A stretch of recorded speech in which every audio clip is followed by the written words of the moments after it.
And we're back. Good afternoon, John. Good afternoon, Brian.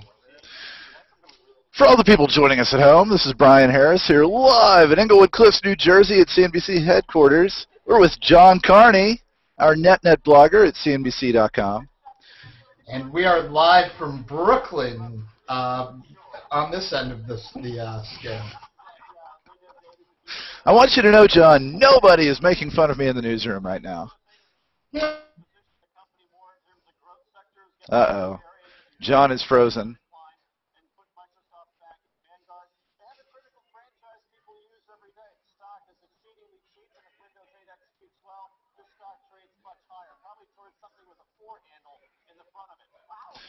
So we're going to sift through which of you left comments and ideas for questions and see about getting some invites into the hangout here in a minute.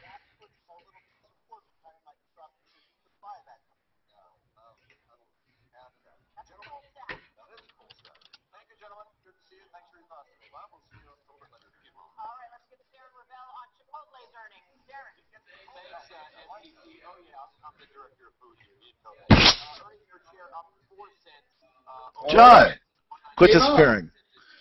Who do we want to hear from?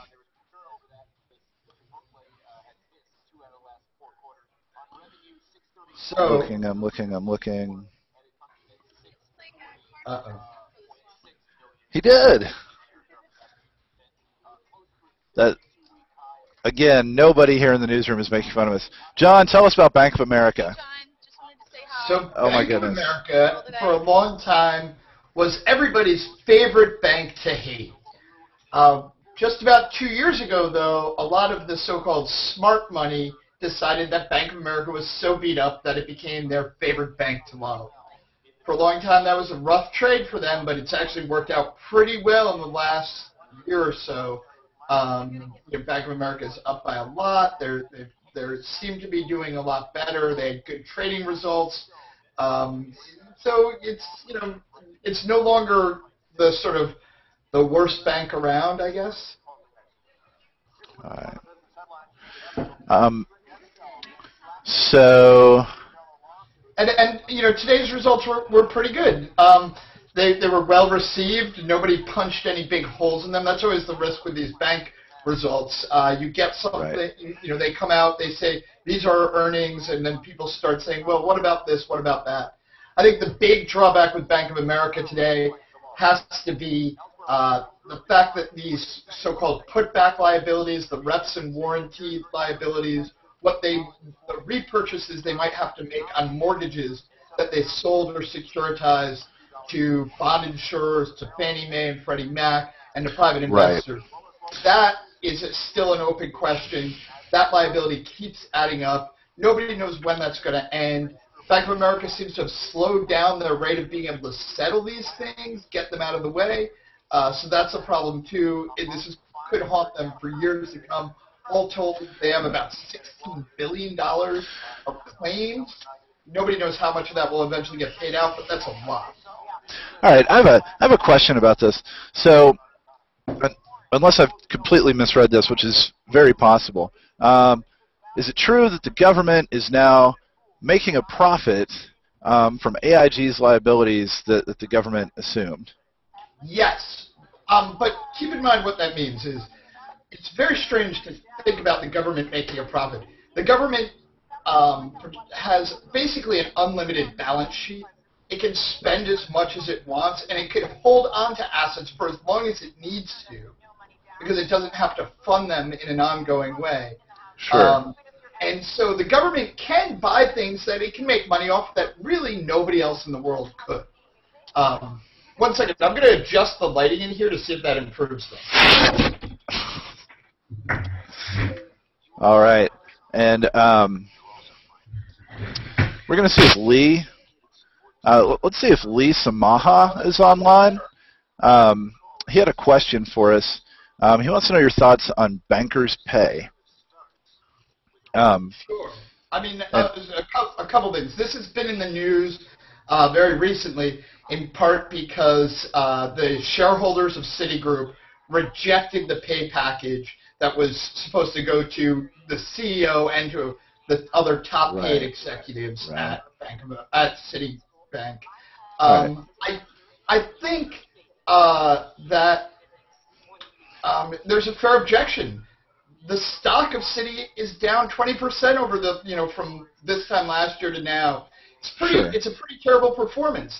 I'm not sure I would want to pay $15 million, which is what they were proposing to pay Vikram Pandit, the CEO of Citigroup, $16 million for that kind of performance. So yeah, I would do it for $5. Personally, I mean, I'm an ethical guy. Or I would just do it for 20% less than $15 million. I mean, that's fair. Is Lee online? Can we find him somewhere? Let me check. Let me see if I can track him down. Cool.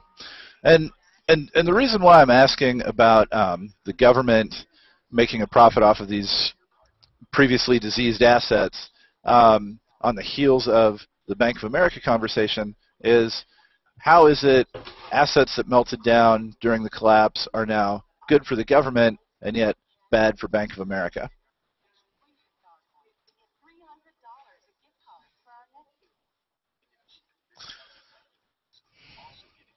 Goodness. John was so stunned by the enormity of that question that he can no longer move, it seems. So we will wait for him to kind of take a breath and get back with us. So anyway, we're back here in the newsroom. Here you can see the stage. Those of you who have joined us before, you've seen all this. The laughter to my left is coming from our social guru, MC Wellens, who stopped by to say hello a moment ago. And if you can see in front of me, well, here,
Is this thing on? All right. John, you look like a creature made of ultraviolet light right now. We apparently we had to move to a undisclosed location where we're being filmed. Nice. Yeah. Got it. Okay. So did we find our Google friend?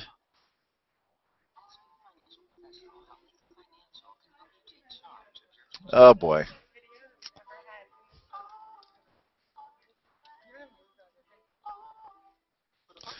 All right then. Well,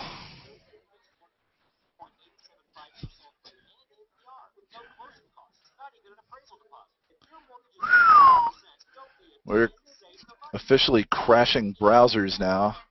Goodness.